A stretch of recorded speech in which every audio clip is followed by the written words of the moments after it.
Hey everybody, welcome to the Tom Rowland Podcast, brought to you by Brite. Today we have a very interesting gentleman, somebody that I have not run across before. There aren't that many in the fishing world that I run across that I just have not heard of and I haven't met before. But this one was a very pleasant introduction. I really enjoyed my conversation that I just had with Jim Root. Jim Root, I don't know how I haven't run into him. He's done a tremendous amount of writing, and he's been around. You've probably read some of the stuff that he's written over the years if you are reading stuff fishing related about weather or smallmouth bass or lots of other things. But just for whatever reason, our worlds have not collided, but I felt like I made a friend today, and I think you're going to like Jim Root as well.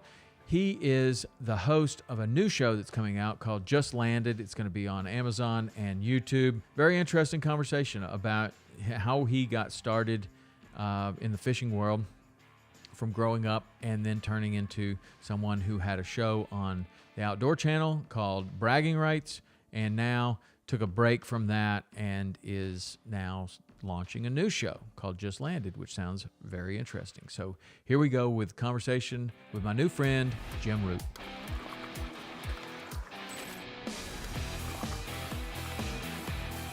I'm Jim Root, and this is the Tom Rowland Podcast. Jim, what's going on, man? How are you? Good, man. How are you doing?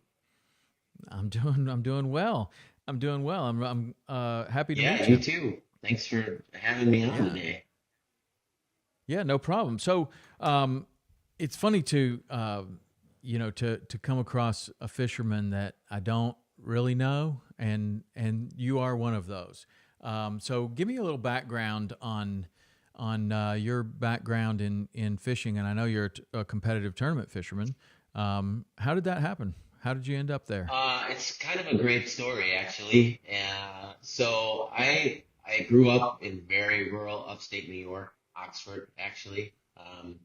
Graduated with. Is that anywhere near Lake Placid? That's where I'm familiar with that area. Way far south. That's like 4 or 5 hours away. So if you drew a straight line between like Syracuse and Albany, I would be located roughly in the middle, and a little south of that. I've been to both of those places. Yeah. In a lacrosse tour for my son. Big lacrosse areas up there. And back then, pre-video games and stuff like that, we spent a lot of time outside. We had a beautiful river that ran through my hometown, and my parents were, I guess, kind and trusting enough to let us just go and fish down there. And so I did a lot of fishing as a kid, and then as I got older, really started to gravitate toward that even more. My grandfather held the state record for the tiger muskie in West Virginia for like 56 years. And even to this day, it's a divided record now. There's a record for length and a record for weight. He caught that fish on Lincoln's birthday. He was like super proud of that, hung on the mantle forever. And so I then sort of became driven by these big predator fish like northerns, muskie, and started really targeting them. Got out of college with a bachelor's of science in English and creative writing, and didn't really know what I wanted to do. Sort of bombed around different jobs, and ended up on a not-for-profit board, and I was working in the same field. And they wanted to do some new fundraisers. And so I was looking and I was like, oh, well, this one's kind of cool. There's a fishing tournament. And I saw the prize money and how many boats they were anticipating. I was like, wait a minute, they're raising a lot of money.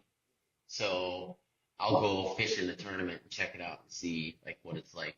Fished in the tournament, had a lot of fun, and started looking for other tournaments and saw there were all these like bass trails that I didn't know about, like the ABA or the BFLs, like things like that. And so I was like, I think I just want to go fish a couple bass tournaments just to see like what that's like.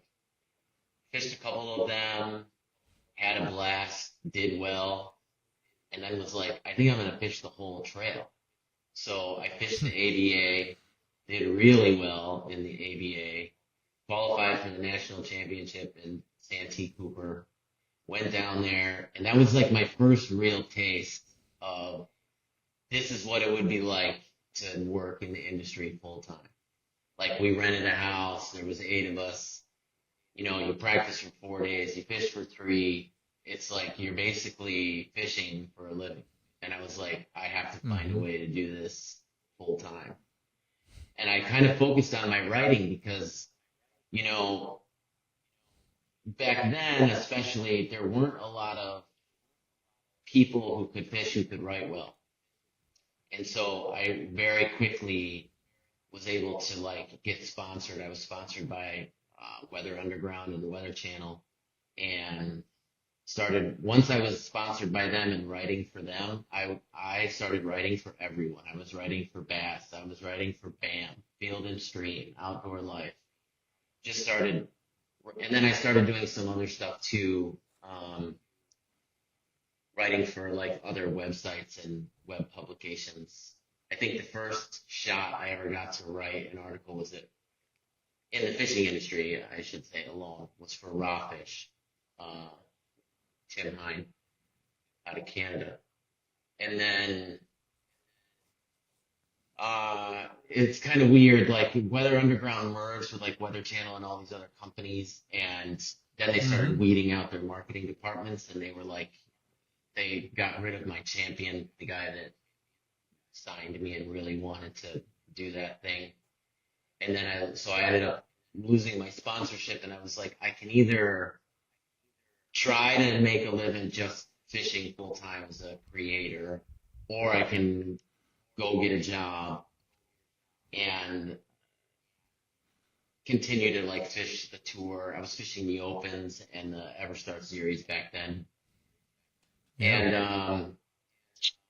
I decided to just try to focus on being on the water as much as I could and writing and shooting videos and stuff like that. Signed a book deal in February to write a book about smallmouth bass with a publishing company. This was the first time in my life I learned a valuable lesson about reading the fine print in your contracts. Because I thought I was doing the right thing. I really did. I thought, because they offered me 2 options. I could either take this lump sum payment up front, right? Or I could take a very, very small, it was like $1,500, right? To start it. No, it was $1,500 total. I got $750 when I started, $750 when I ended, and then I got a royalty deal where I got paid X number of money for every book that was sold. And I thought, you know what? For the first time in my life, I'm gonna do the smart thing and take the royalty deal, And I leveraged all my contacts in the industry, like Brandon Palanick,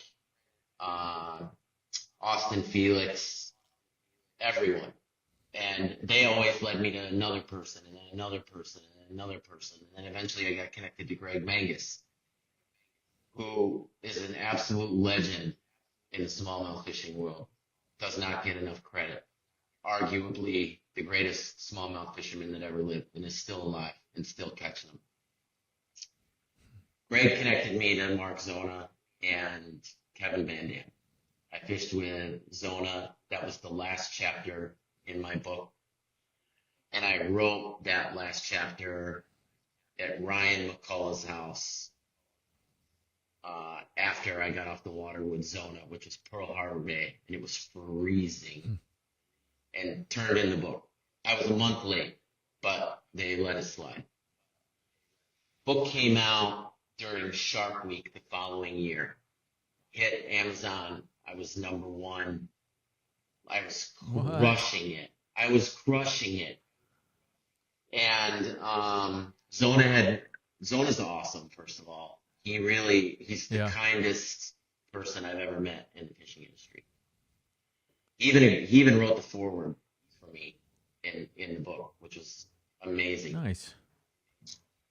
This is the part that I've never talked about openly, what happened next. And that was when you sign a royalty deal with a publishing company, as soon as your royalty kicks in, they stop pushing your book and they stop selling it Oh. because the profit isn't really there for them anymore. So to this day, I have never made a nickel off of that book beyond the $1,500 that I was paid to write it. And it was the hardest thing Wow. I've ever done, writing that book. I will never write another unless I write like some memoir, right, at the end, where I'm Right. like, this is my life in a nutshell. Tried without success to get the rights to that book back. I don't know that I'll ever be able to get it back. But you can still, it's still on Amazon right now. It's still super high rated. Huh. So as soon as the royalty kicks in, they say, okay, we've made as much money off of this book as we're going to. We're not spending any more money. And so you saw the sales crush it and then just Dramatic drop. Just like if you were Wow. riding the Tower of Terror at Disneyland, and 1 minute Yeah. you're on the 13th floor, and the next minute you're completely at the bottom. Wow. Like just a straight So if drop. you had it to do over again, what would Well, you so do that's differently? complicated because I got to tell you what happened next. So, but to answer your question, I would have taken the lump sum payment up front, right? Because then I would have made something off of that book. Mm-hmm. While writing that book, I got connected to a woman named Amy Gable who was working for Kittatinny Canoes in Pennsylvania. And so the book was divided in half. Half of the book was like how to fish a swim bait, how to fish a jerk bait. And then the second half of that book was trips that I went on, where I fished with Zona. I fished in Mille Lacs with Austin Felix. I fished in the greatest smallmouth lake of my life, and still to this day have refused to name it publicly because it's too small, and I didn't want it to get destroyed. So what I've told people all the time is, if you want to fish that lake, you call Tony DiFilippo. He's the guy who took me, and he's in Traverse City, Michigan. Tony will take you to that lake, and if Tony wants to tell you what it is, he can tell you what it is. But for the sake of my own conscience, I'm not going to tell people the name of that Mm-hmm. lake. Too Right. good, stupid good, and so small. Like if the wind is absolutely ripping, you're not going to get blown off. That's why I can't, like, in good conscience, tell people, oh, this is the name of the lake. And in fact, I shot an episode. I'm getting ahead of myself. I shot an episode of a TV show that I used to host called Real Bragging Rights on that body of water. And I told everyone at the beginning of the show, I wrote about this place in my book, and I'm going to finally, like, spill the tea. At the end of the show, I'm going to tell you the name. And at the end of the show, they're like, all right, well, what's the name? And I had this, like, overwhelming sense of guilt come over me, and I was like, I can't do it. I'm sorry. I just can't tell you. And then my phone absolutely blew up for, like, 45 minutes after that with guys who were local there that I'd never even spoke with before. And they were like, just saw that show. Thank you so much for not naming that lake. It's a beautiful lake. You're right. You would have blown it up if you'd have done that. I never got so many people reach out to me following an episode as I did that day. And just imagine if I had named it, they would have absolutely murdered me, right? Oh my God. You had twice as many people calling Yeah. you. That's for sure. But so Amy had this little bait. It was a little blade bait. And she was like, you should check out this bait. So I fished that bait. I caught some good fish on it. I wrote about that bait. When the book came out, the owners of that bait company were like, hey, we saw you wrote about our bait. That's pretty cool. Why don't you come visit us? So I went up to their house in Vermont. Long story short, they were like, what are you doing with your life? And I was like, honestly, I don't know. Like, I used to think I wanted to fish the tour. Now I think I just want to, like, fish for a living if I can as a content creator. Had this idea for a TV show, don't know how to get it off the ground. They're like, well, tell us about the show. What's it called? I said, the show's called Bragging Rights. Because growing up, like, we didn't really have anything, so we just bet on everything. Like, I bet you that girl won't dance with you. Or I bet you can't make 2 3-pointers. Like, whatever. I was like, I think it'd be cool. Like, I'll take some of my friends. We'll go fishing. We'll place a stupid bet. You know, loser jumps in the creek, whatever. They were like, that sounds pretty cool, actually. And they said, we'll help you start your own production company. We'll seed it. And we have contacts in the industry. We can get your show off the ground. And they did. They got my show on OSG, Outdoor Channel, Sportsman Channel, World Fishing Network. And real fast, like within 4 weeks, I was the #1 show on Friday Night Primetime. Wow. And I was having a blast. It was like a dream come true, you know? And then I'll never forget, I was starting to have more of that guilt about like, am I doing a good thing with this show or not? Mm-hmm. And did you see that Planet Earth documentary where the giant trevallies are coming out of the water and they're eating the birds? Oh, yeah. Well, I saw that Yeah. too, and then I was like, I That was have to catch amazing. GTs. And not only do I have to catch GTs, I got to catch the hardest fighting GTs in the world. Where are they? They're in the Ring of Fire. Okay, well then I have to go to the Ring of Fire. And in the Ring of Fire, in Komodo National Park, there's only one guy in the world who can fish there. His name is Reza. And I was like, that's where I need to go. And the reason why those GTs are the hardest fighting in the world is because they live in 30 to 40 knots of current. So you're not just fighting this incredible fish, you're fighting 30, 40 knots while you're trying to reel this thing in. Wow. Most intense heat I've ever felt. But I would, in a second. What makes the current run so I hard? have absolutely no idea. But I mean, it looks like you're in the ocean. But as soon as you look down, you can see it. It's like, man, it is ripping through there. And even though I think the biggest one I landed was like 50 kilos. There's a picture of me holding it on social and holding it on my waist like this. Yeah, that's a The good biggest one that I lost though was on the last day, and there's some footage of that fish. And I'm telling you right now, it looks like the size of a Toyota pickup truck hitting because we were fishing with plugs. These are top water bites. Mm-hmm. Yeah. And the water absolutely explodes for like 3 seconds. And I hooked him for about 2 seconds, and then he came up. You're surrounded by coral. It's razor sharp. They know. But when that fish came off, I asked Reza, how big was that fish? And he was like, that was very, very big GT, like over 100 kilos, like monster GT. Yeah. So 100 kilos, that's 200, 220? Yeah, I mean, is that about right? yeah, it looked like a big, giant bluefin. I mean, the explosion. Yeah. I was in Christmas Island. The reason that's not surprising to me, I mean, that's a massive, massive fish. And I've never seen one that big. But I was in Christmas Island, and I had this experience where these two big GTs were cruising down the shoreline. And I was in marathon shape, and I was training for a marathon, so I could run pretty well. And so I grabbed my rod, and I ran down the beach in front of them far enough to where I could strip all the line off the fly rod, stand in front of them, throw a cast, and they're there. So I didn't get very far in front of them. I mean, just enough time to do that. And they come rushing up on the fly, and they don't eat it. And then they go on down the shoreline. So I reel everything up, and I run down the shoreline again. And it was a long shoreline. And I ran, and I pass them, and I'm like, I need more time this time. So I keep running.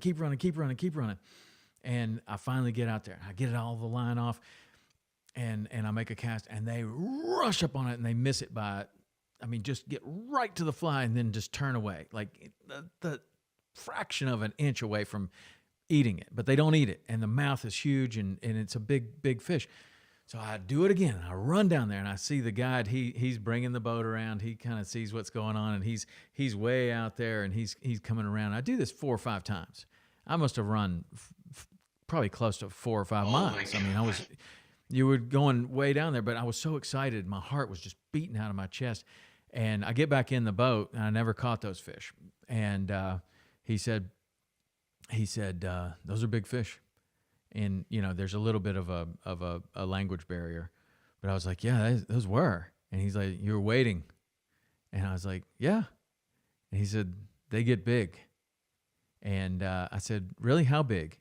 He said, 300 pounds.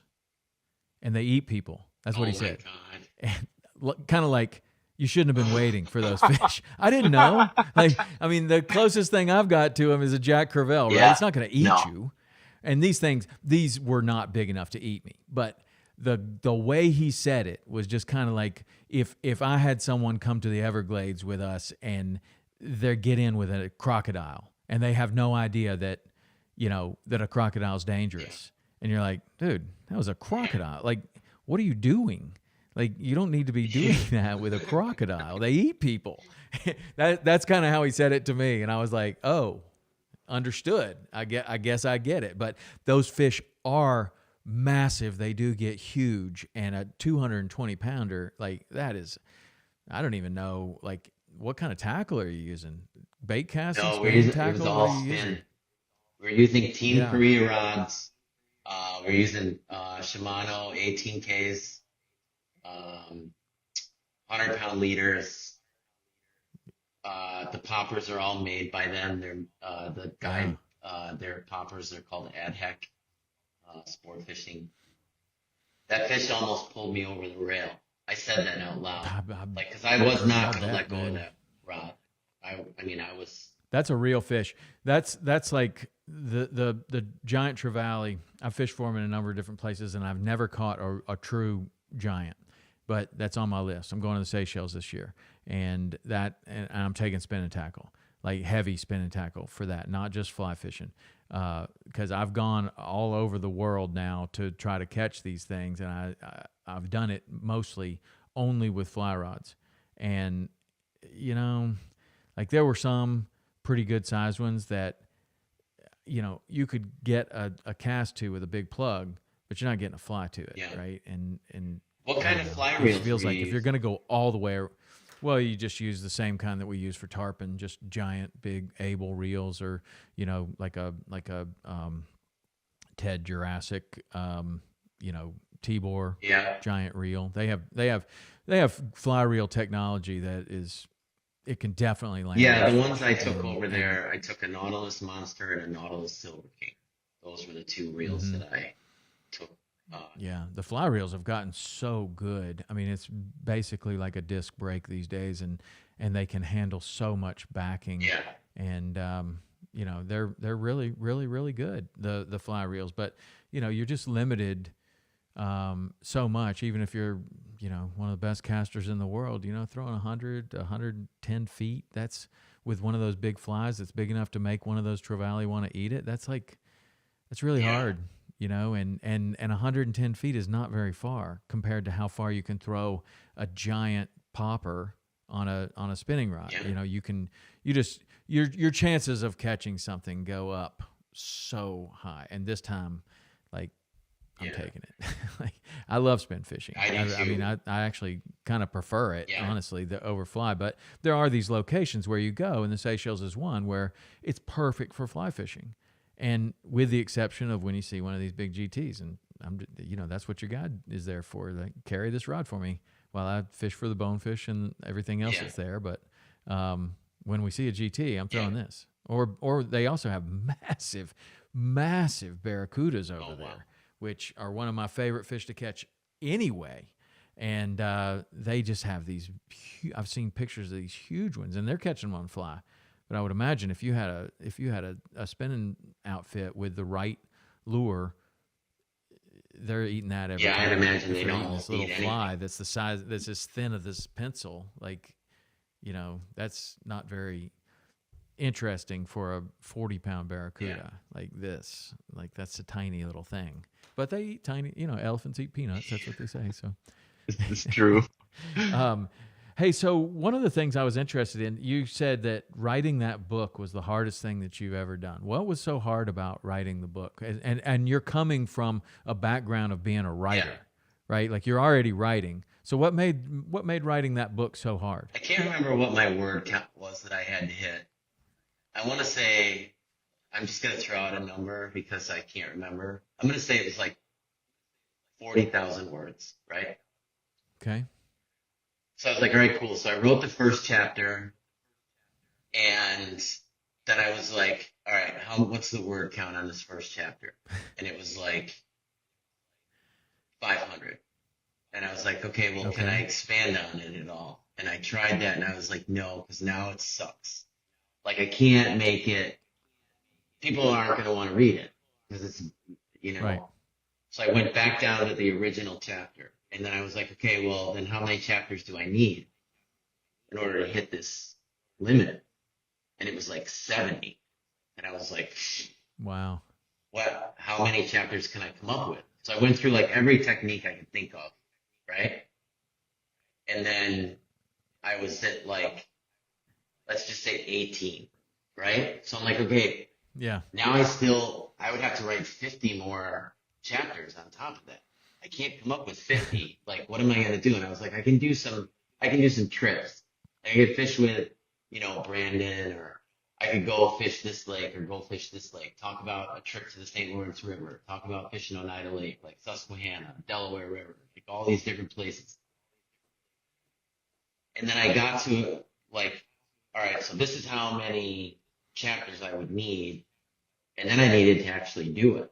And I didn't want to just write about like throwing a spinnerbait. I wanted to go fish a spinnerbait and then come back and write about it so I could be like, this is really what you have to do.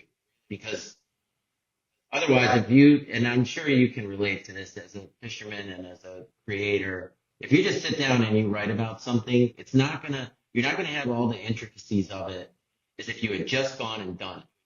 Like, hey, sometimes for like a week. Like sometimes you're reeling it too fast, and it's like a split second too fast. And then how do you gauge that? How do you maintain that same speed that you need with that reel and that type of line and with the current being where it is in order to trigger those bites from those fish? And so that's why I wanted to do it all in succession. So, and at the same time, I have 2 young kids, and 4 and 1. So, I'm a dad full time, and then I would write from like 11 o'clock at night to like 3 o'clock in the morning in my own space, quiet. And you got another job at the same time? No, this is all I'm doing right now. Okay. I'm just doing, right. I was doing some marketing stuff, like doing some social stuff. I started to figure out other little ways, like how can I get better at using like InDesign or Premiere Pro or Photoshop. And it was like, well, at the time I was like running social media for Dobbins, and I was on Gary's team, and they were like, hey, we need a product catalog. Can anyone in here do it? I was like, I can do it. And they were like, all right, cool. I did it for just like 2 rods. It was like no money, but it forced me to learn how to use InDesign, and it allowed me to put myself in the catalog. So those were the 2 reasons why I agreed to build it. But anyhow, like the reason why it was so hard was because it took me like 10 months, and all I did was 10 months, and you make $1,500. That sounds a lot like my fly tying career. I did this one time when I was a fly fishing guide in Wyoming, and I decided to spend the winter there. I'll go to the shop and I'm like, hey, if I tie some flies, would you want to buy them? And they're like, yeah, sure. So I tie Quigley cripples, and I tie like what I think is just a ton of them, man. I tie like, I don't know, 30 dozen. You got like $8. Yeah. And I did it all winter long. And, just like you've got some, some lessons that you learn from this and that you take away from, one of mine is never do any kind of deal without negotiating a price first, right? Like they're like, yeah, these are beautiful flies, but this is what we pay. And that's the same thing we pay for Sri Lankan flies or Chinese flies or whatever. And this is the price. You want it? You want to sell them or not? I'm like, well, I guess, but I kept like, 10 dozen for myself. And I'm like, I still have them. I still have some of these flies like that I tied, but what a waste of time. And so I never again tried to tie flies commercially. Yeah. And I immediately understood why the best fly tyers are tying like sailfish flies and these big marlin flies and these giant flies, because they could sell them for $25 a piece. Yeah. Like, just because they're huge. But the work I put into these little size 16 and 18 flies were way more. Yeah. Right. But I didn't negotiate the price. And what a hard lesson for a young man to learn and not be able to pay rent. Like, yeah. I can relate to that. I really can, man. There were some times when I lost my sponsorship with Weather Underground and I decided I was just going to try to make it as a content creator, was right after my dad passed. My dad, and he was young, he was 58. And I'll never forget, I was at my grandmother's house with my son, JJ, who's 14 now, but he was like, just turned 2 right after my dad died. And he's sitting on my grandma's knee, and they're all talking about, like, you know, like what family does. They're like, I think he's going to be a doctor. I think he's going to be a baseball player, blah, blah, blah, blah, blah. And it goes all around the room. It gets back to my grandmother, and she goes, he can do whatever he wants. And I listened to that, and I was like, but can he? Like, how, if that's true, how are we sending that message to him by all of us continuing to work jobs that we hate? Who's going to demonstrate to him that if you want to do something, you can do it? And that's when I was like, F this, man. I'm going to show him. And I'm too smart to keep doing this job that I hate. And I'm going to fish for a living. And my family told me that I was living this Peter Pan fantasy and I was nuts. And they basically like cut me off. Huh. And I'll never forget, there was a time when I had no money. And by no money, I mean my couch cushions were already searched through, like everything you can name, right? There's no money anywhere in my house. Zero. I don't have 2 pennies. Nothing. And I needed diapers and milk. And I was sitting there at my kitchen table in my dad's house, right? Trying to figure out if I could steal it from the dollar store in town and get away with it. And I was like, I just can't do that. I can't do that. I'll go to bed and I'll figure it out tomorrow. Figure out something tomorrow. Woke up in the morning with an email. This is honest to God, true story, man. It still makes me emotional to think about, but that email said, we saw this other video you did for this other company. We want you to do that video for us. We'll pay you $10,000. We'll pay you $5,000 up front. We'll send it to you right now. Send us your PayPal. Send you the product. And it fucking changed my life, man. It did. That is so cool. I felt like the universe had said to me in that moment, okay, you did the right thing. Don't give in. Don't quit. And it's all going to be okay. Like, just keep going. And everything started to turn around after that. It really did. I started to get, like, and doors would close. You know what I mean? Like, you sign a deal, they only pay you half of what the contract says. You do this, they only pay you half. They never pay you, whatever. But it would always lead to the next thing, and the next thing wouldn't have happened if that other thing didn't implode. Right. So, right.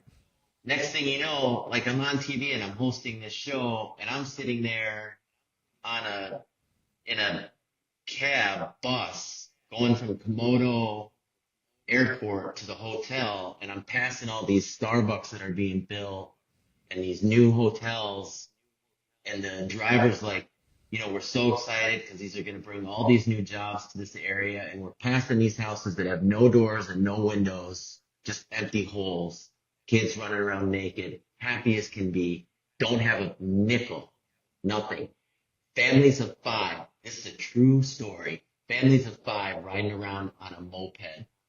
Reynolds Wolf from the Weather Channel was my guest on that show, and he was having a heart attack to see mom, dad, 3 kids all hanging on like this on a moped, flying down through traffic at speed. And that was everywhere. everywhere Mm-hmm. because that was all they could afford. And they're like, yeah, they're going to bring all these new jobs. And I'm like, no, they're not. They're not going to hire you. They may hire you to start, but as soon as that hotel opens up and all these Americans start coming here and they see how beautiful this place is and how cheap the cost of living is, and they say, I want to move here, they're going to hire them. Or they're going to bring them over before they even open. And that's when I started to question, what am I doing with this show? Am I really helping at all? Or am I adding to this problem that I'm looking at right now? Right. And it really bothered me seeing, and it was a weird juxtaposition because in my eyes, they have nothing. And their kids are so happy. And that's when I realized also that my kids don't care how successful I am, how much money I have, we have a pool, whatever. All they want is my focus and my time. That's right. And no amount of money That's right. that I made would ever buy me a moment of time. Sometimes the more money you make, the less time you have. Yes. And Facts. certainly sometimes that you make, the less time you have for your family, even if that's the entire reason that you are out there making that kind of money is because you're trying to improve the life for your family. That's a very strange predicament to find yourself in of like, what am I doing here? Like, and then that's really.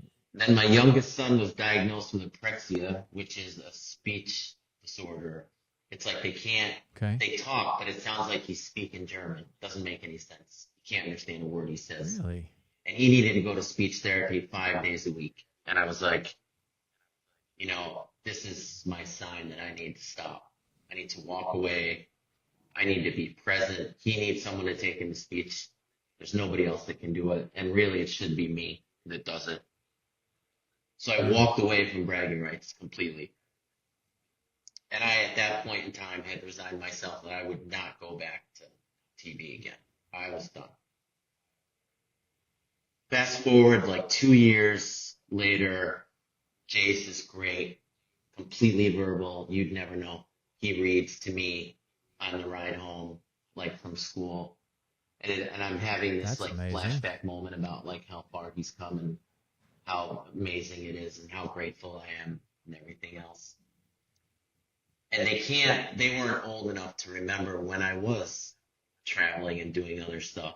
And my oldest is like, Right. Dad, you think he'll ever like do TV again? And I was like, I don't know, buddy. It'd have to be different. And then I started to think about it more and more. And I was like, if I did come back, what would that look like? Like what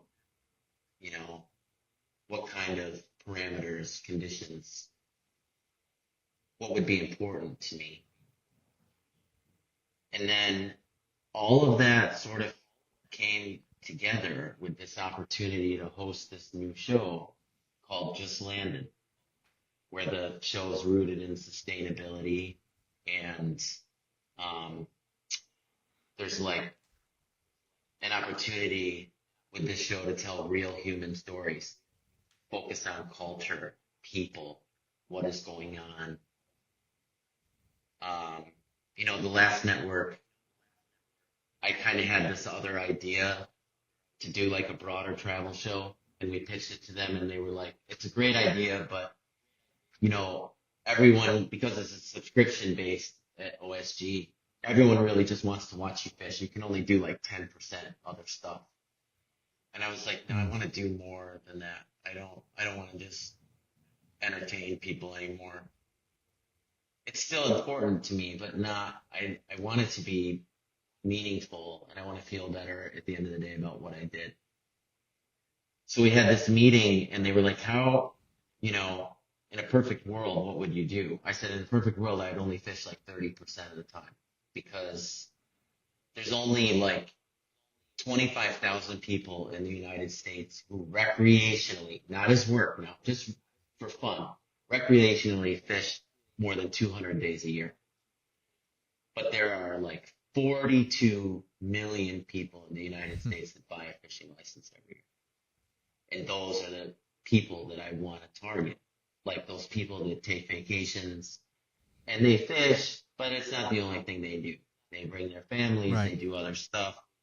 And I do want it to be like rooted in sustainability. I want to show like why it's important that we have, quotas for tuna, or why the striper migration is important and why all these states need to get on board, because otherwise, you don't realize how significant what happens in the Chesapeake Bay or the coast of New Jersey impacts the striper fishery in Maine.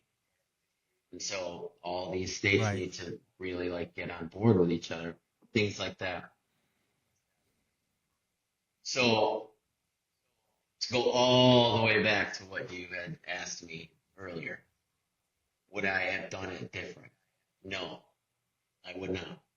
I would have still done it all the same, because it all led me to where I am, and I learned so much throughout the course of that process. Yeah, that's super interesting. I feel, I've had similar conversations with my kids about, you have mistakes, you maybe you use bad judgment, you make a mistake, whatever, costs you something in your past, and people have asked that, like, to a similar question. I didn't even realize that I was kind of asking you that question, or that it would go that deep, or that you would perceive it that way. But I've answered the question, a lot of questions, the same kind of way, is that no, I wouldn't change anything, because everything that I've done up until this point leads me to where I am today. And I love my family, and I love where I am. I love my career. And yes, there have definitely been things that I did not use the best judgment on. There have definitely been things that I wish that I had done a little differently in hindsight, that you wish that you had the presence of mind to, act differently or whatever. But it all comes to where you are today. And to live a truly happy life, having no regrets is amazing. Yeah. You can, that seems like, kind of where you are. Like, yeah, it probably would have been better to take the full amount. Yeah. Up front. But, I don't know. Your life would be completely different if you had done that. No doubt. I believe that 100%. And so when you're off of the the TV circuit, and you're not, I don't know, what were you doing when you were helping your son with his speech? nothing really. I was doing some marketing work and like social media. I'd sort of shifted into this role as like a photojournalist. I would do a lot of like product stuff. So guys would send me like, like knives or reels, and I would do like articles and stuff for them, but it was almost like ghostwriting. I'll tell you what's funny. I'll tell you a story, but I can't like I can only tell you like part of it, and you'll understand why, I think. But there was a media outlet that I really, really wanted to write for, and I was trying really, really hard. And I got connected to this guy, and we'll call him Bob, okay? And Bob connected me to the guy in charge when he set up a meeting. And Bob was like, "Hey, Jim really wants to write for you guys, and he's not asking for anything. He just wants, to write there. And he's writing at, Weather Channel and all this other stuff." And the guy was like, "Cool." And I was like, and he was like, "Yeah, write me an article about this rod. Give me 500 words on this rod." And I was like, "Yes." I went home, I wrote the article, and then I sent it to Bob. And Bob called me, and I was all excited, right? Because I was like, I just knocked Bob's socks off. Bob's going to jump on the phone, and he's going to tell me how great it was. And I was like, "So what'd you think?" And he was like, "I think it sucks." And I was like, "What?" In my head, I'm like, he's got to be like screwing with me. And he was like, "This whole article is like, I think this, I love this rod, this." He's like, "Who the F are you? You're a nobody. I don't give two shits what you think about that rod. You need to go back and rewrite that article, and it needs to say, you're going to love this rod because of this. You're going to love this rod because of this. And then you can send that article back to me." And I hung up the phone and I felt like I'd just been gut punched. I felt like this was this one guy in the industry who I thought was my friend, and that he was like basically shitting on me and all this other stuff. And then the more I thought about it, I was like, no, he's right. And that was maybe the best advice I had ever been given up until that point. And good for him for having the guts to tell me that, knowing that it was probably going to hurt, right? So I went back and rewrote it. I sent it. Don't hear anything back. Write another one, send it. Don't hear anything back. Write another one, send it. Don't hear anything back. I write him like, hey, are you getting these? And he's like, yeah, I'm getting them. Just go ahead and just like keep them coming. And then like a month later, I look, and here's the article by so-and-so other dude. Oh, no. And I'm like, hold on. Like, and then here's another one by the top guy. The top guy is putting out my stuff. And he rewrote it, but it was all paraphrasing what I had said. And I was livid. And I was like, that's it. I'm done. I'm out. And I still kept writing, but I kept writing for other people. And then when that book came out and that book debuted at #1, I wrote another big article. And it was a big article. And I sent it to that guy, Bob, again. And I was like, hey, check out this article, man. I think you're going to like it. And I sent it to him. And about 5 minutes later, he called me back, right? And he goes, I go, what'd you think?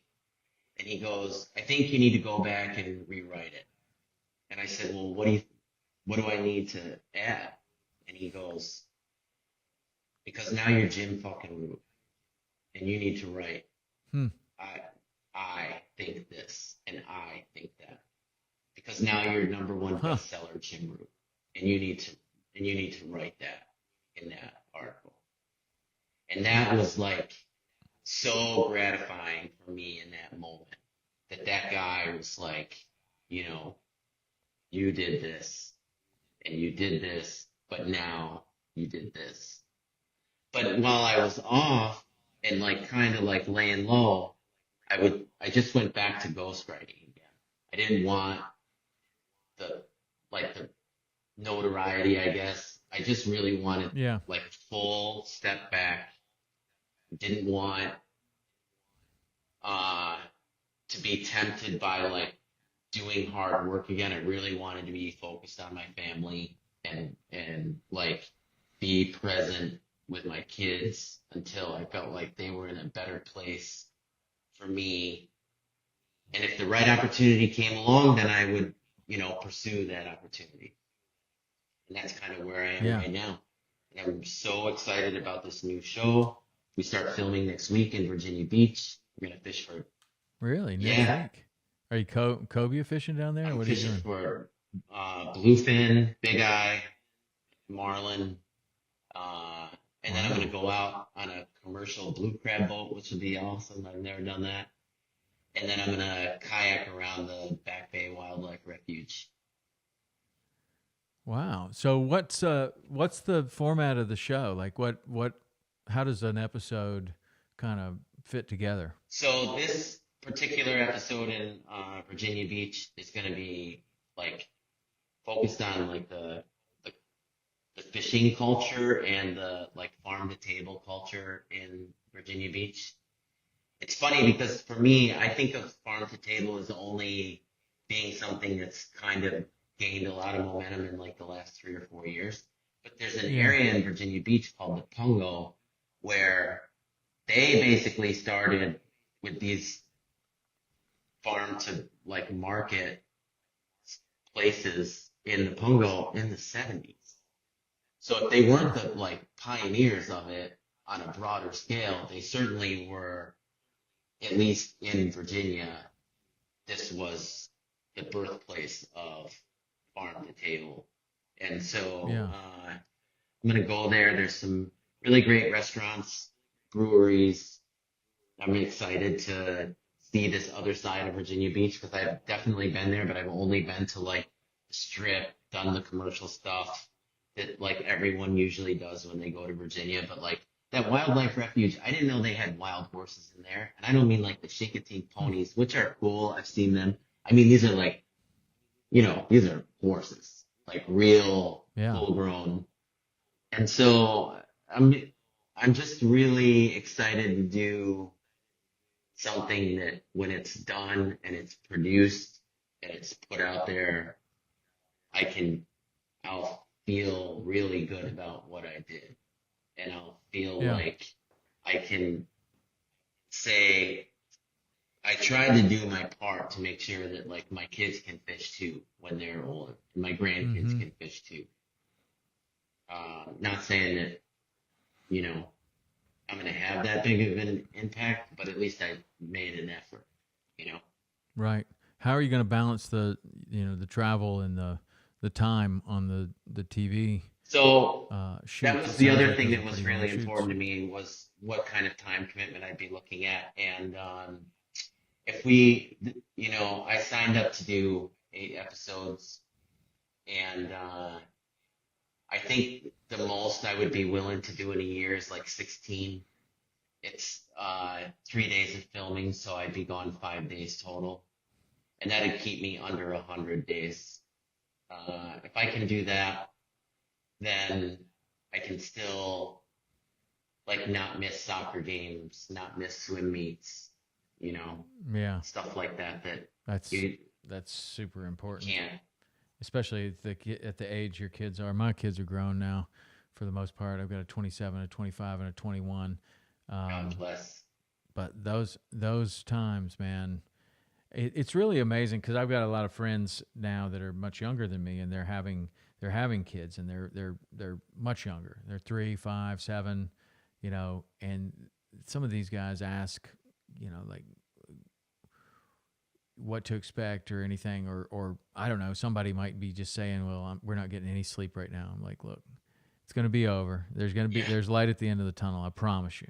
Like, it seems like this is never going to end, but it's going to end. And then when it does, there is a period of time where it's like, I don't know if it was like this for you, but I mean, from when they're born to about 5, it moved fast, but nowhere nearly as fast as, say,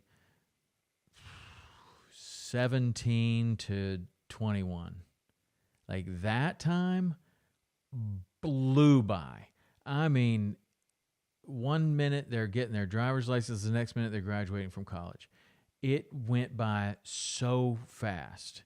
And it's like in the early time we were busier with smaller things, and there were so many things that, like, you know, it's just like a billion things coming at you. But then as they get older, it's soccer games, it's wrestling matches, it's lacrosse tours, it's all of these different things. And you just get started on these things, and the next thing you know, it's like, how are you graduating college right now? Like, how?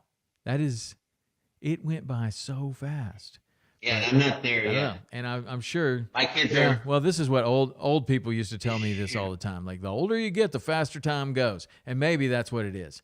But it just does seem like there are certain periods in their life that time just blows by. It does. But how old are your kids? They're 14, 11, 8, and then I got married a year, almost 2 years ago, and we have a son now who's almost 11 months, and it's her first. And so Okay. I'll tell her, like, it's funny because before we had him, right, like my daughter usually is the one who would like wake up in the middle of the night. She's the 11-year-old. But, you know, a couple of years ago when she was like 8 or 9, she'd wake up in the middle of the night. She'd be like, I just had a bad dream. Can I sleep with you? And I'm like, of course. And then, you know, my wife and my mother-in-law were like, you can't let them do that because once they start, they never stop. And I was like, oh no, they stop.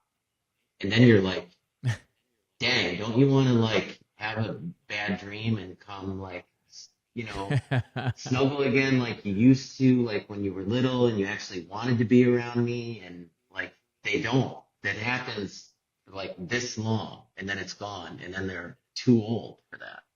And then, Yeah. you know, I'll never forget last summer, my wife was like, we should get them, you know, we should send them to like summer camp and stuff. And I was like, not a chance in hell. Like, JJ's 14.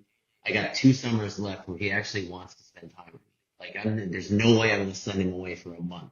Like, not happening. Once he's 16 and he's driving, he's gone. Like, and then Yeah. we'll be gone. Like, right now, this is the time when I want them here, like, more than ever. And then when we had Julian, I was just like, now I see it. Like, I see what you were talking about. Because he went from being this teeny tiny little thing to, like, now he's starting to walk. And she's like, no, I don't want him to walk yet. And I'm like, oh yeah, it's over.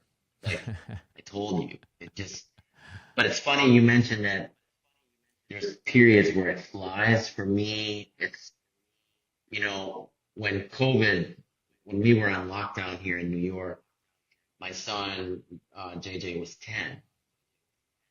And I had videos of him, right?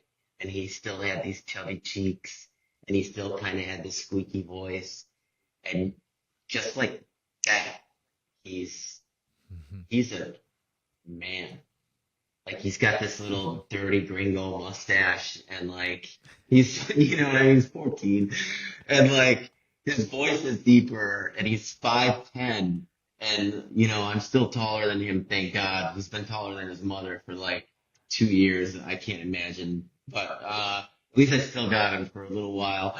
But it's just like, you were still a baby just 4 years ago. And now, like that, the difference is just insane how fast it happens.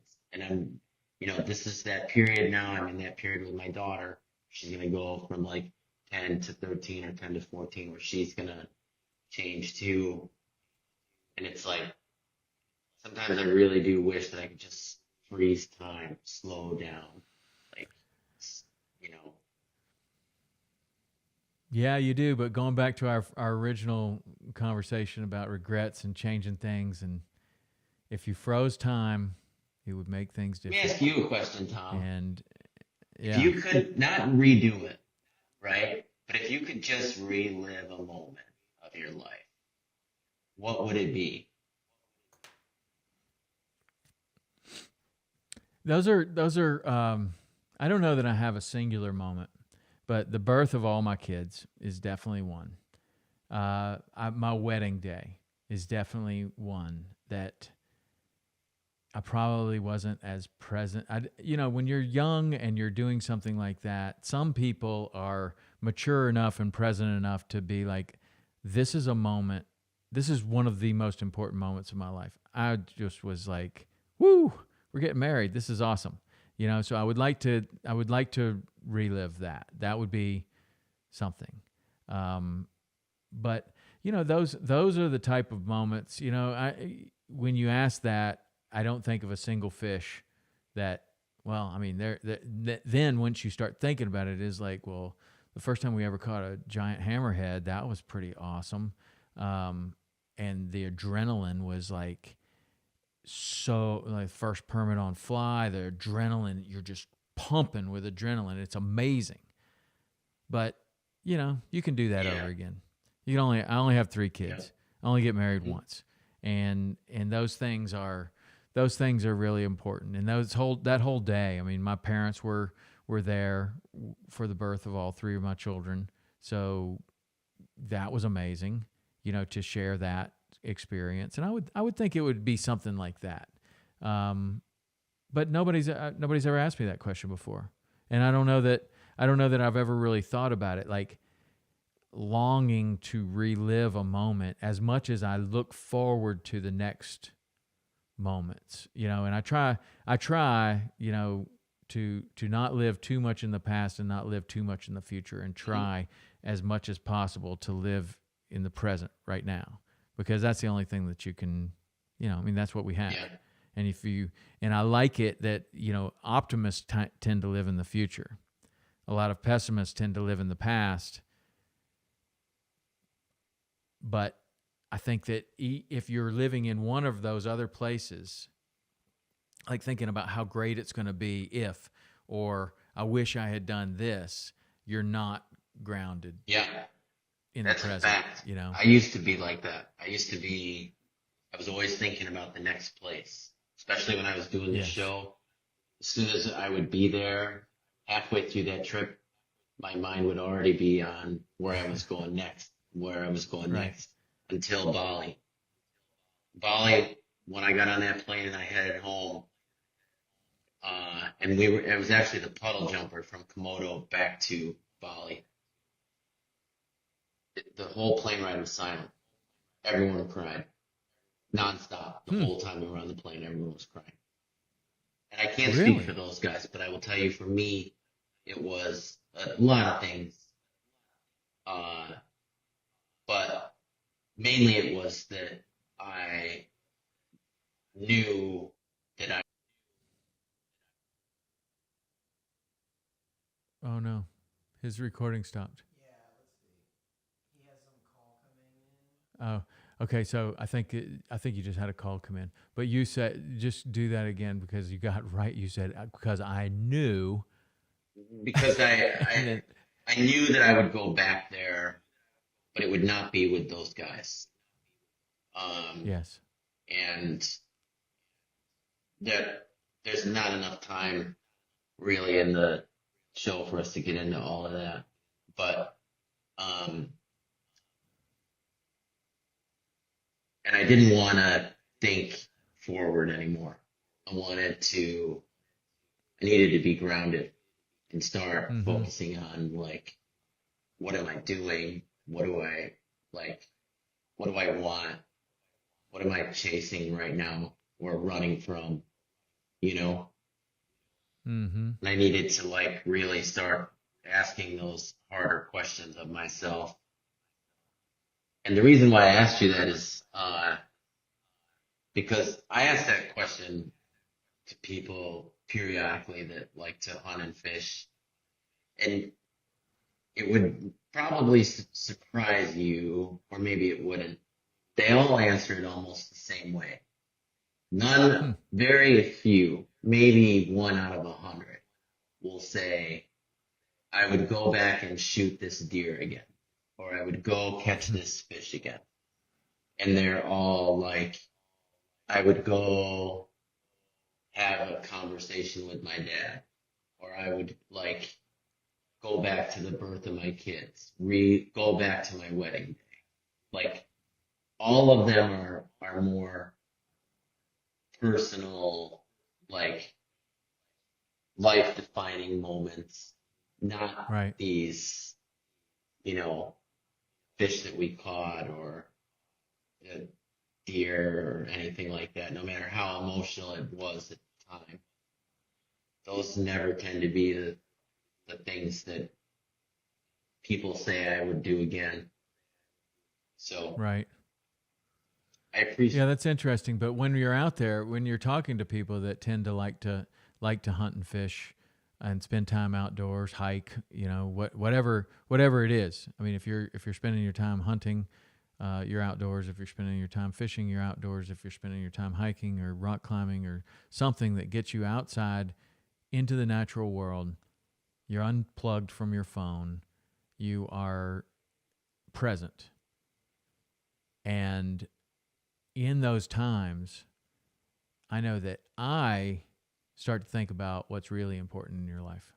Yeah. Like, yes, I enjoy this and this is really great, but this is also a place that I appreciate the rest of my life. Like the things that are truly, truly, truly important to me, my wife, my children, my family. And I think that's probably the case with a lot of people because, hunters, fishermen, outdoors people that are getting outside regularly and are spending quiet time, I don't know, there's other countries that call it like rewilding or something like that. It's like, dude, you're just going outside like we all should be doing and spending time in the woods or on the ocean or some wild place.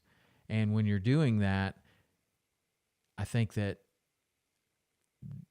you tend to maybe appreciate the rest of your life a little bit more rather than constantly being in front of a screen or plugged in or so busy with little things that you're not present at all. Like what we're talking about, you're not in the present at all. You are sending an email for the future, or you're trying to fix something that happened in the past, or you're just being reactive to all of these things that come in, all the whatever problems in whatever line of work you have, you're just dealing with that stuff. Whereas if you get away from it, now you start to realize what's really important. At least me. Yeah. I mean, I have to have that time. I think I get more introspective like that in a tree stand. Like that is more like zen-like for me. I only archery hunt. I don't gun hunt. I don't have anything against gun hunting though. For the record, I just prefer archery. When I'm on the water, it's weird though because like I crave both, but they serve me differently. Like when I'm on the water, if I'm away from the water for too long, I get weird. Like my soul just doesn't feel right. But when I'm on the water or when I'm fishing, I don't relax. I'm like, I get really dialed in. And it's weird. I wonder if you can relate to this at all. This happened on the last show like 4 times. We'd be on camera and I'd be talking and I would just stop and either look down and look at my rod and they'd be like, what's going on? And I'm like, I'm going to get bit any second. And then bang, the rod would go off just like that. Sure. Like I would just know. That's happened to me so many times in my life, I couldn't even tell you how many. That does not happen to me in a tree stand, unfortunately. I'm never like, oh, you know what? I think this like 12 point's going to come walking out right now. Or if I do happen to think that, it never happens. But, yeah, it does happen fishing. Yeah. Though. And then you think about it and you're like, what was it that I noticed? And, you know, most of the time you can't come up with anything. Like, I don't know. You didn't see I'm it. going to try to set myself up. I'm going to try to set myself up in the same position, the boat in the same angle, the sun at the same angle. I'm going to cast the same way. I'm going to do the same thing, and I'm going to stop, and I'm not getting a bite. Like, it doesn't happen again. But for some reason, you knew, and it could be, you know, you felt something that wasn't, that, you know, you could have felt something. The fish could have, you know, I remember a bass fisherman on TV was talking about he was fishing with a you know, like not a swim bait, but like a rattle trap type bait, you know, that's going. And he was saying that when the fish came up and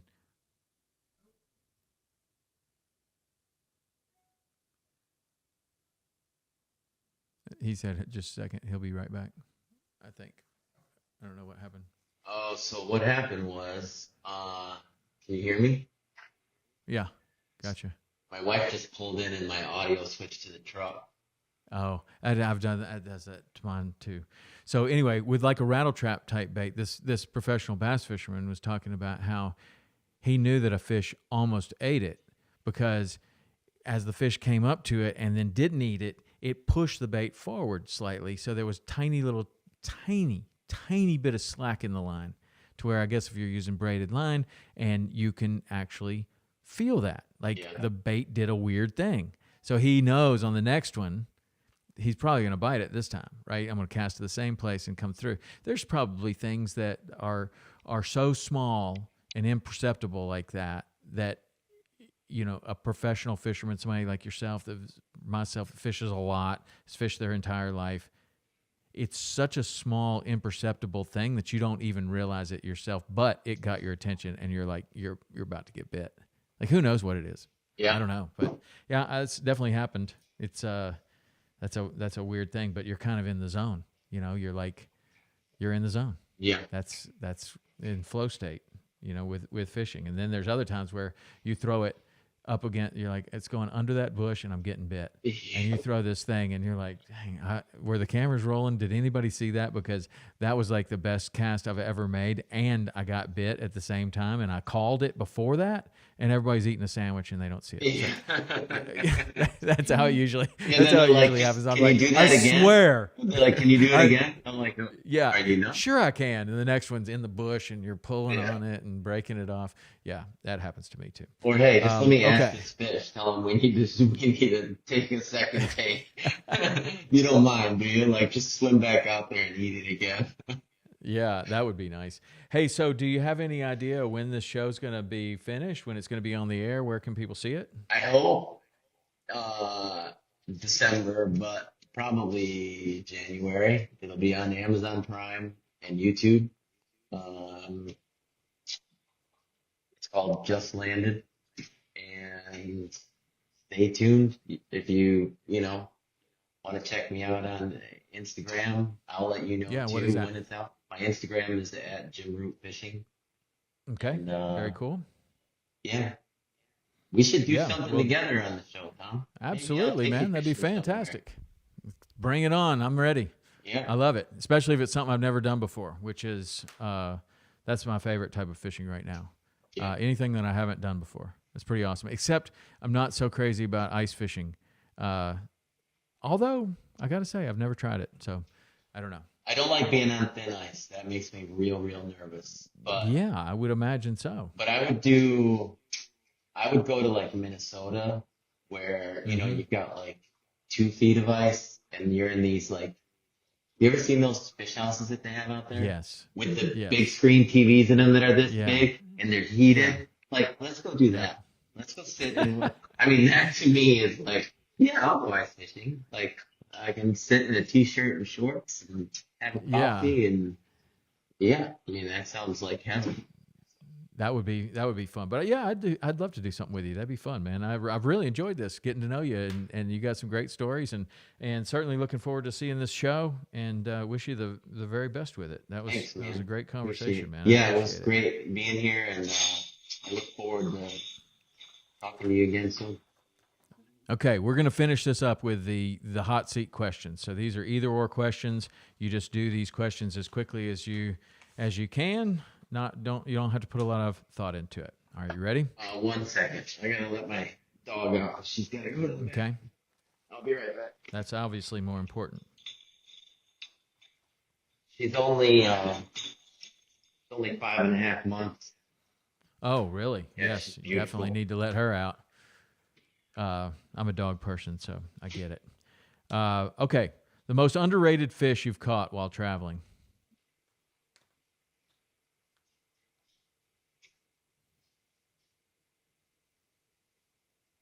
Man, underrated by who? I would say steelhead. Steelhead. Okay. Have you ever gotten sick on one of these trips? Oh my God, awful. My whole life I wanted to go to Montana and go fly fishing. I finally got the opportunity to go to Bozeman. I was in the Gallatin Gateway. I was so stoked. Went to bed, woke up at 3 o'clock in the morning with a fever, puking my brains out. I was there to do a photo shoot with a sunglasses company. I had to sleep like 16 hours a day. They would wake me up for an hour, drive me down into the creek. I would stand there for like 10 minutes until I felt like I was going to faint again, and then they would take me back. I would sleep again. Then I didn't catch fish. Oh, It was man. awful. And by the way, I haven't been back yet. So Well, that's where we can go. My boys both went to Montana State, and we spend a lot of time in Bozeman. All right, sunrise or sunset?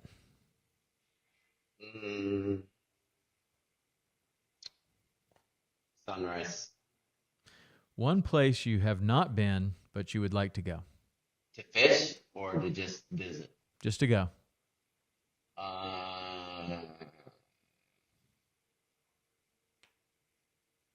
Maldives. Good choice. The most difficult fish to catch on all of your travels and the technique. So again, so that would either be the GT that I caught on a popper or steelhead fishing on a center pin Mm-hmm.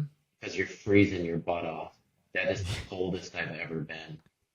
Steelheading? Yeah, it's awful. Yeah. Something you're interested in that most people would not know about.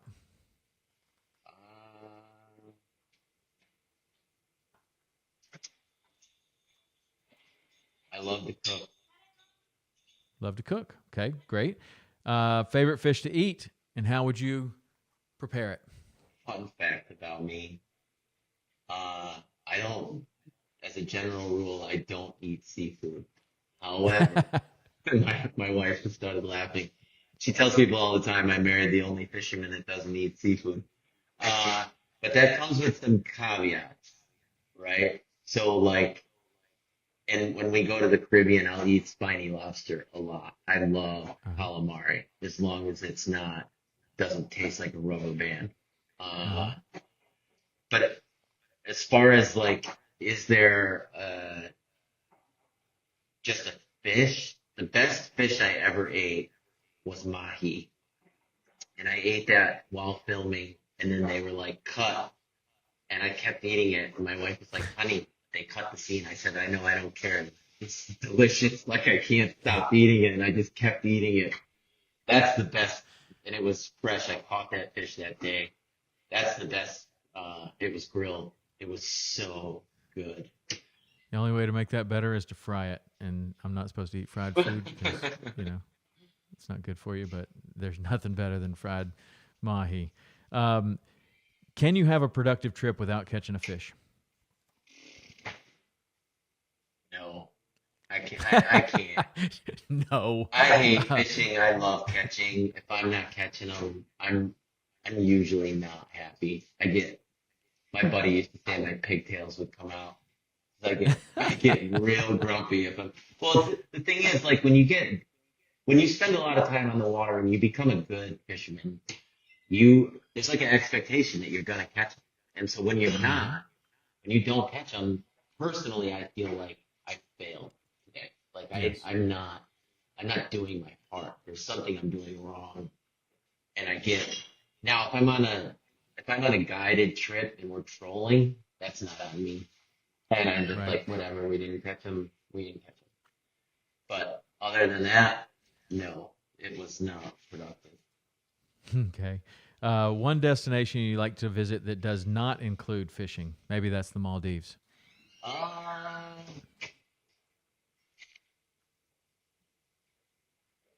no, I think northern Italy, the food is incredible. I wouldn't care if I fished there at all. I would be fine. Pretty much same with the Northern Caribbean. Italy. We have a great time down there. It's like I feel kind of like Kenny Chesney in that way. Like I just want to be barefoot every day with my feet in the sand. I don't need to Nice. fish while we're down there. 3 places, in your experience, avid anglers should fish before they die.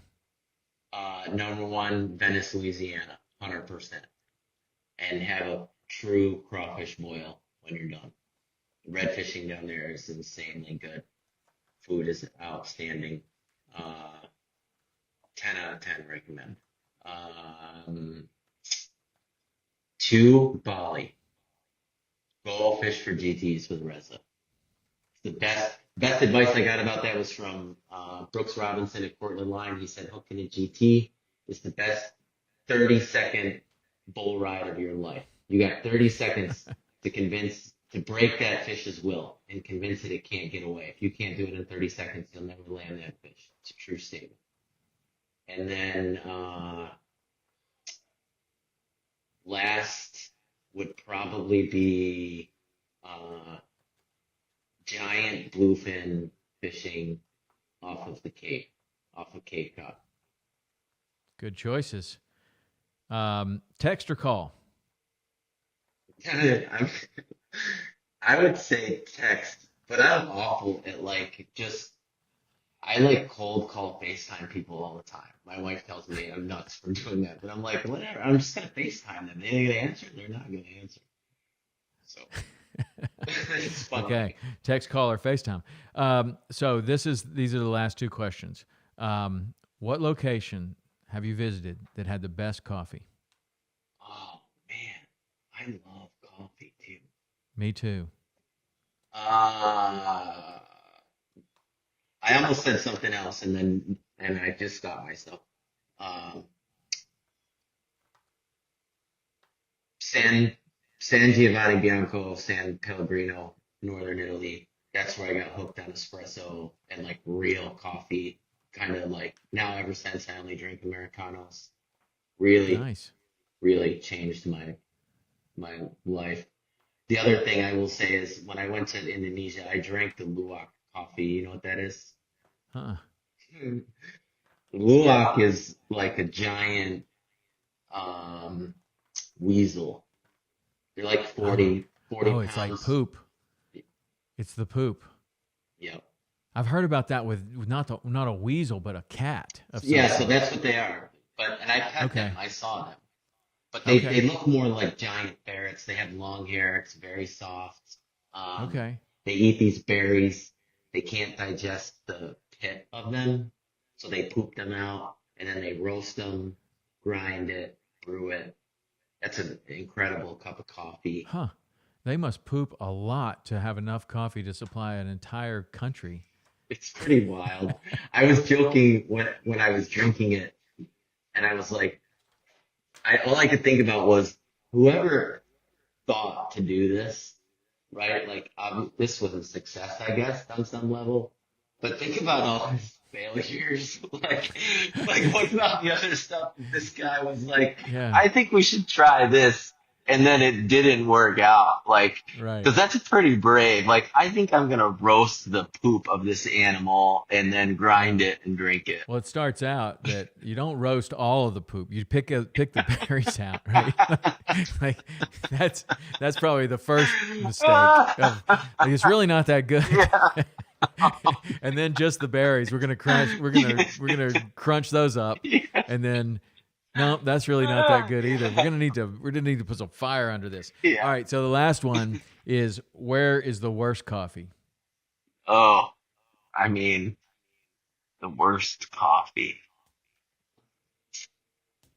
I'd say pretty much any 2-star hotel lobby. But if I had to Yeah, pick boom. I'm just gonna say it. I think Dunkin' Donuts is the worst coffee in the world, and I'm probably gonna get a lot of hate from that, but I can't. I don't know. I don't like drinking coffee out of a styrofoam cup. Same. That's Oh, one I thing. preached. That's I one can't. thing I that can't do it. that Dunkin' Donuts does. They do it in a styrofoam cup, but I'm not a big Starbucks fan either, because I drink my coffee black. Me too. And Starbucks coffee black doesn't really taste good. And my theory on that is that they want it to be real strong and kind of burnt flavored, so that when you put all this other stuff in it, it still has kind of a coffee flavor. So when you just get it black, it's really not that good. I don't like it. I don't think it's good. Yeah. But I do like coffee. All right. Well, that's cool, man. Jim, this was great. I really enjoyed getting to know you, and let's definitely go fishing, man. That'll be great. Yeah. I'm looking forward to it. Okay, sounds good. And we'll get you everything when this comes out. And look for his show, Amazon, YouTube, called Just Landed, Jim Root. Check him out, Jim Root on Instagram. And hopefully it'll be out in December. We can all check it out. All right, good to see you. Thanks.